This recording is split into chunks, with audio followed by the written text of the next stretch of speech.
हाय दोस्तों, praise the Lord. धन्यवाद करता हूँ आप सबका कि आपने हमारे पिछले वीडियो को जो उसका नाम था क्रॉस, उसे देखा, उसे सपोर्ट किया, उसे शेयर किया। और मैं विश्वास करता हूँ कई लोगों ने उस वीडियो को देखने के बाद से परमेश्वर की आज्ञा को माना, खुद की इच्छा को रिजेक्ट किया, परमेश्वर से सामर्थ पाया, स्लेवरी से बाहर निकले और यीशु जैसे बन गए। Amen. Christ centered life, you are living a Christ centered life. Amen. आइए हम अगले वीडियो में जाते हैं। फिर से उसी के रिलेटेड वीडियो है, गुड फ्राइडे मतलब क्रूसिफिक्शन डे और रेजरेक्शन डे, जिसे हम कहते हैं ईस्टर संडे। इसके बीच में एक दिन आता है, ये दिन है शनिवार का दिन, जिसे पहले सब्त का दिन भी कहा जाता था। हम ये दो दिन मनाते हैं, शुक्रवार और रविवार, लेकिन शनिवार हम क्यों नहीं मनाते? शनिवार को क्या कुछ नहीं हुआ था? हम पढ़ेंगे, हम खुद के मन से नहीं कहेंगे, हम वचन में जाएंगे, हम पढ़ेंगे लूका का 23 का 56वां वचन, जो ये कहता है, और लौट कर सुगंधित वस्तुएं और इत्र तैयार किया, और सबके दिन तो उन्होंने आज्ञा के अनुसार विश्राम किया। ये किसके बारे में लिखा है? लूका का 23 का 56वां अध्याय। ये लिखा है मरियम और उसके साथ जो औरतें थी उनके बारे में। उन्होंने क्या किया? उन्होंने जब शुक्रवार को यीशु को क्रूस से निकाला गया और जब उसे कब्र में जाके रखा गया, उसके शरीर को, उसके मृत शरीर को, इन औरतों ने क्या किया? इन्होंने आज्ञा के अनुसार, ध्यान से सुनिए, इन्होंने आज्ञा के अनुसार इत्र तैयार किया, सुगंधित वस्तु तैयार की, ताकि वो संडे को जाके, रविवार को जाके यीशु के शरीर पर उसे लगाए।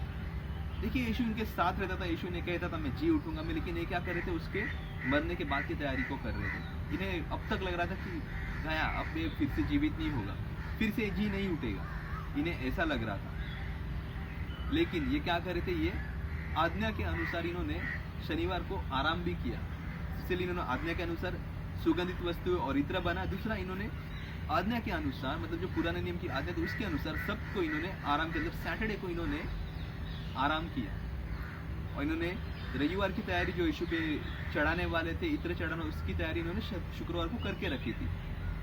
हम देखते हैं इंपॉर्टेंट मैसेज क्या है आज इसमें। सबसे पहले, they were following old commandment, but on same Sabbath a new commandment was in process.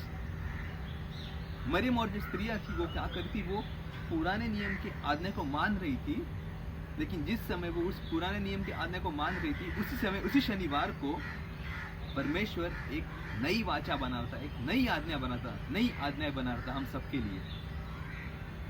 कई बार हम अपने पुराने इसमें फंस जाते हैं। जैसे मैंने कई बार देखा, एग्जाम्पल के तौर पे समझो कोई हीलिंग करता है और उसने हीलिंग करते वक्त एक प्रोसेस फॉलो किया, क्योंकि उसकी परमेश्वर ने अगुवाई की थी उस प्रोसेस को फॉलो करने के लिए। अब उसके साथ कोई उसका जूनियर है या कोई असिस्टेंट है जो उसे देखता है, उसके साथ सीख रहा है। अब ये असिस्टेंट या फिर ये जूनियर क्या करता है पता है क्या? ये सेम प्रोसेस को फॉलो करने जाता है। इसे लगता है कि मैं सेम प्रोसेस फॉलो करूंगा तो हीलिंग होगी। मतलब ये क्या कर रहा है? ये पुराने आज्ञा को मान रहा है, नई जो बातें, जो परमेश्वर नई चीज़ों में इनकी अगुवाई कर रहा है, उन्हें क्या कर रहा है? उन्हें कम्प्लीटली इग्नोर कर रहा है। लेकिन हमें ऐसा नहीं करना है। हमें हर समय देखना है परमेश्वर हमारी अलग अलग बातों से अगुवाई करता है, अलग अलग तरीके से हमें आगे बढ़ाता है। मरियम जो पुराने आज्ञा को फॉलो कर रही थी, वो ये भूल गई कि यीशु नई आज्ञा को ला रहा है। यीशु ने कई बार कहा कि मैं आज्ञा को तोड़ने, लेकिन उन्हें रिपेयर करने हो। जो आज्ञा थी वो टूट गई थी, लेकिन मरियम, यीशु ने कहा कि मैं उसे रिपेयर करने आऊँ, मैं उसे अच्छा करने आऊँ। मरियम पुराने आज्ञा में फंस गई थी, लेकिन यीशु नई आज्ञा बनाने में लगा था। दूसरी बात, when we think we are unable to get out of our old life, at the same time God's busy in making a new life for us. मतलब जब मैं अपने पुराने जीवन में फंसा होता हूँ, उससे बाहर निकलना मुश्किल हो जाता है, यही समय होता है जब परमेश्वर मेरे जीवन में नई बातों को लाने के प्रोसेस में होता है। प्रोसेस हमेशा ये प्रोसेस होती है। सैटरडे जो था वो एक प्रोसेस था, फ्राइडे और संडे के बीच का, शुक्रवार और रविवार के बीच का, जहाँ पे परमेश्वर नई बातों को ख़त्म करता। मतलब हम पढ़ते कि जो पर्दा था मंदिर का, वो क्या हो गया? वो ऊपर से नीचे तक 20 से फट गया। मतलब अब कोई भी परमेश्वर के समीप जा सकता है, कोई भी परमेश्वर के पास जाके बात कर सकता है, कोई भी परमेश्वर से जाके अपने दुख को बता सकता है। अब महायाजक की ज़रूरत नहीं थी, अब प्रीस्ट की ज़रूरत नहीं थी। पुरानी बातों को परमेश्वर ने क्या किया? तोड़ दिया। लेकिन जो फरीसी लोग थे, उन लोग क्या करते? वो लोग अब तक पुरानी बात में ही फंसे थे।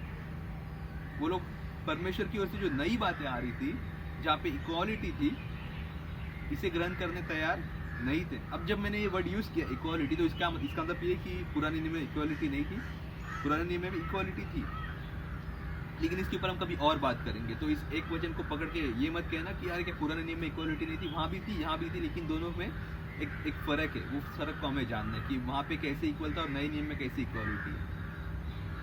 तीसरी बात, they thought we should rest because God's commandment, but the same God was busy in resurrecting Jesus on Sabbath. अब मैंने कहा कि उन्होंने आराम किया क्योंकि सबका दिन था, और सबके दिन को उन्हें आराम का करने के लिए कहा गया था। अब ये भी क्या, एक पुराना नियम का एक आज्ञा है कि सबके दिन तुम्हें आराम करना है, कोई काम नहीं करना है। लेकिन कितनी अच्छी बात है, ध्यान से सुनिए इसे, कि जब वो लोग आराम कर रहे थे पिता उस समय क्या कर रहा था? पिता खुद उस समय आराम नहीं कर रहा था, वो अपने पुत्र को जिलाने में लगा था, वो अपने पुत्र को जी उठाने में लगा था। मतलब ये लोग तो आराम कर रहे थे ये सोच के कि हम रविवार को जाके यीशु के मृत शरीर पे हम ये चढ़ाएंगे, हम वो चढ़ाएंगे, लेकिन पिता उसके मृत शरीर के नहीं रुका था, पिता उसे जीवित करने में लगा था। The Father was in process to resurrect His Son, to resurrect Jesus for our sake, for our future sake. पिता यीशु को जीवित करने में लगा था। जब मरियम और ये सोच रहे थे अरे हमें तो पिता ने कहा है आराम करने के लिए, वो खुद पिता अपने बेटे को उठाने में लगा था, उसे जी उठाने में लगा था। उसके बाद they thought nothing's happening, but that was the time when the resurrection of Jesus was in process. जैसे मैंने कहा, मरियम और सबको लग रहा था अरे शनिवार है, कुछ नहीं हो रहा है, कुछ नहीं हो रहा है, सब एकदम नॉर्मल है। यीशु मर गया कल शाम को, आज का दिन नॉर्मल है, कल हम जाके उसके मृत शरीर पे ये सब चढ़ा देंगे, इत्र और जो सुगंधित वस्तु है, थोड़े कुछ दिन तक हम रोएंगे, 40 दिन तक, और फिर क्या, सब खत्म। मैं आपसे ये कहना चाहता हूँ, अगर आप अपने जीवन में ऐसे समय से जा रहे हैं जहाँ पे आपकी कोई परिस्थिति है, आपका कोई काम है जो मर गया है, और आपको लग रहा है कुछ नहीं हो रहा है, मैं आपको इनकरेज करना चाहूँगा ये कहकर कि अगर आपको लग रहा है कुछ नहीं हो रहा है, तो ये आपके जीवन का शनिवार है, आपके जीवन का शनिवार है, जहाँ पे बहुत कुछ हो रहा है, जहाँ पे परमेश्वर आपके उस मरे हुए काम को, आपकी उस मरी हुई इच्छा को, उस मरे हुए उम्मीद को जगाने में लगा है, उसे जिलाने में लगा है। और अब जल्दी संडे देखोगे, अब जल्दी क्या देखोगे? संडे देखोगे, जहाँ पे आपकी वो इच्छा जी उठेगी। लेकिन ये मत सोचना कि कुछ नहीं हो रहा है, क्योंकि जब कुछ नहीं होता है तब परमेश्वर कुछ ना कुछ करते होता है। ये हमारी सोच है कुछ नहीं हो रहा है, तब लोगों ने सोचा कुछ नहीं हो रहा है, शनिवार है, कुछ नहीं हो रहा है, शनिवार एकदम नॉर्मल गया। शुक्रवार को पर्दा फट गया, यीशु ने चिल्लाकर अपने प्राण को छोड़ दिया, भूकंप आया, हम सुनते भूकंप आया, कई लोग अपने जो मर गए थे वो कब्र में से बाहर आए, उन्हें लोगों ने देखा। शनिवार को कुछ नहीं हुआ, रविवार को यीशु जी उठा, लेकिन शनिवार को कुछ नहीं हुआ। शनिवार को बहुत कुछ हो रहा था, शनिवार को प्रोसेस चल रहा था। मैं फिर से ये बात क्यों कह रहा हूँ कि मैं चाहता हूँ कि आप ये ना सोचें कि मेरे जीवन में कुछ नहीं हो रहा है, आपके जीवन में कुछ हो रहा है। आप जल्दी आपके मरे हुए कामों का, आपके मरे हुए बीमारियों का पुनरुत्थान देखोगे, यीशु के सामर्थ्य देखोगे। मैं सच कह रहा हूँ, यीशु के सामर्थ्य देखोगे। जिस पिता ने शनिवार को यीशु को जिलाया, शनिवार को उस प्रोसेस में लगा था, वही पिता, वही परमेश्वर आज आपके मरे हुए काम को जिलाने में, उन्हें फिर से चलने का सामर्थ्य देने में लगा है। आमीन। उसके बाद अब ये थोड़ी अच्छी बात है, इसे ध्यान से सुनना। They prepared spices and ointment and kept them aside on Saturday to pour on body of Jesus on Sunday, but God had a different plan from what they had planned. You need to give up on your plan for the plan of Lord to fulfill in your life. Maryam और जो स्त्रियाँ थी, उन्होंने क्या किया था? उन्होंने एक योजना बनाई थी, हम इस तरह बनाएंगे, हम सुगंधित वस्तु बनाएंगे, हम संडे पे जाके यीशु के ऊपर। उनका ये प्लान था, उनका ये क्या था? उनका ये प्लान था।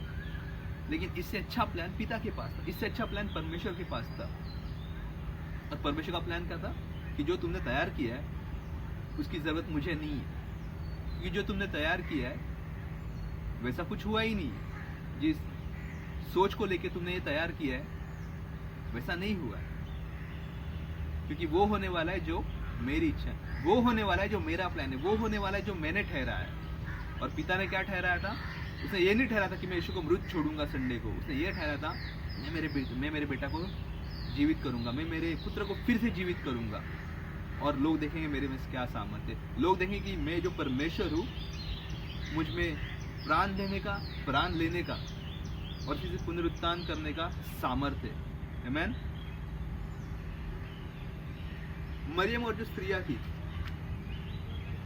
उन्होंने परमेश्वर से ये नहीं कहा, जब वो रविवार को जब वो कब्र पर गई, उन्होंने परमेश्वर से ये नहीं कहा, अरे हमने तो इत्र तैयार किया है, हमने सुगंधित वस्तु तैयार की है, हमने इसके अंदर हमारा समय डाला है, हमने इसके अंदर पैसा डाला है, हमने इसके अंदर इतने एफर्ट्स डाले, इतने मेहनत की है ये सब करने में, और यीशु नहीं है। उन्होंने पिता से ये नहीं कहा हमें मृत यीशु दिखाओ, क्योंकि हमने ये बनाया ना तो हम उसके ऊपर चढ़ा के ही जाएंगे, हम उसके ऊपर ये सब डाल के ही जाएंगे। नहीं, उन्हें अच्छा लगा कि हमने जो प्लान किया था वो फेल हो गया, परमेश्वर का जो प्लान था वो सक्सेस हो गया। उन्होंने ये नहीं कहा कि हमें तो मृत यीशु ला के ही दे। नहीं, कई बार हम जिद्दी हो जाते हैं, हम क्या हो जाते हैं, हम जिद्दी हो जाते हैं। परमेश्वर मैंने इस बात के लिए मेहनत की थी, परमेश्वर मैंने उस बात में समय डाला था, परमेश्वर मैंने इस बात को इतना समय दिया था, मैंने इसके ऊपर इतना पैसा खर्च किया था, ये पूरा कैसे नहीं हो सकता है। परमेश्वर कहता है कि इससे अच्छा मेरे पास है। हम कभी कभी नई बातों को, जीवित बातों को देखते नहीं, क्योंकि हम उस पुरानी बात को लेकर बैठे हैं, जिसके अंदर हमने एफर्ट्स डाले, जिसके अंदर हमने समय डाला था, जिसके अंदर हमने पैसा डाला था, और फिर हम जीवित यीशु को नहीं देखते, फिर हम नई चीज़ों को नहीं देखते।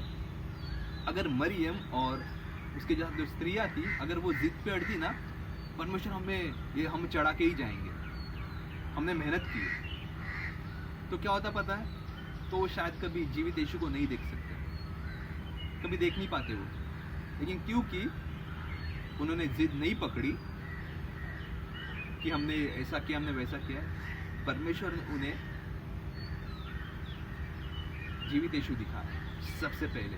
इसके पहले हमने जो मैसेज एक लिया था वुमेन्स डे पे, वो आप मैसेज आप देख सकते हैं, जहाँ पे यीशु सबसे पहले स्त्रियों को दिखा पुनरुत्थान के बाद। We often say, God, I have worked hard on this one. I have given my time and efforts for this. I cannot waste it. Hence we do not see new things but dead things. कहने का मतलब क्या है कि जो भी बातों में आप हो, किसी बात में आप हो, आपको लग रहा है मेरी परिस्थिति मर गई, शायद आप बीमार होंगे कई वक्त से, आपको लग रहा है मेरी बीमारी जा नहीं रही, आप कर्ज में होंगे, आपको लग रहा है मेरे कर्ज जा नहीं रहा, कुछ नहीं हो रहा है। कहने का मतलब क्या है, कुछ नहीं हो रहा है, आपको ऐसा लग रहा है कुछ नहीं हो रहा, यही समय जहाँ पे कुछ तो हो रहा है।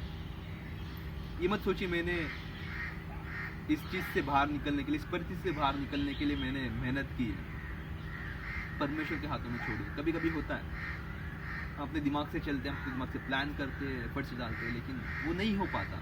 इसका रिजल्ट क्या निकलता है, खास करके विश्वासियों के लिए मैं कहना चाहूँगा, विश्वासी जो लोग होते हैं वो लोग क्या करते हैं, वो लोग सब परमेश्वर के ऊपर ब्लेम करते हैं, ये परमेश्वर की वजह से हुआ, ये परमेश्वर की वजह से, मैंने परमेश्वर में इतना समय दिया ना, इसके लिए मेरे साथ इतना नुकसान हुआ। मैंने ये सुना है, मैं अपने मुंह से नहीं कह रहा हूँ, रिसेंटली मैंने ये सुना, लोग ये सब बातें करते हैं। क्या परमेश्वर आपके हानि के लिए खुद के उसने क्रूस के ऊपर क्रूसित किया? क्या आपको दुख देने के लिए यीशु ने कोड़े खाए? क्या आपको उस दासवत्ता में, पाप के दासवत्ता में रखने के लिए यीशु ने अपना लहू बहाया? नहीं, उसने हमारे आनंद के लिए सब किया था कि मैं आनंदित जीवन बिताऊं।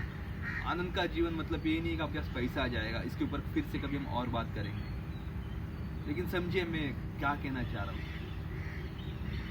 परमेश्वर आपके जीवन में कार्य कर रहा है, आपको लग रहा है वो नहीं कर रहा है, सब कुछ रुक गया, लेकिन परमेश्वर रुकता नहीं है, वो चलते रहता है, वो सोता नहीं है, वो जगते रहता है, वो आराम नहीं करता, वो हमेशा आपके पीड़ा में, आपके संकट में आपका सहायता,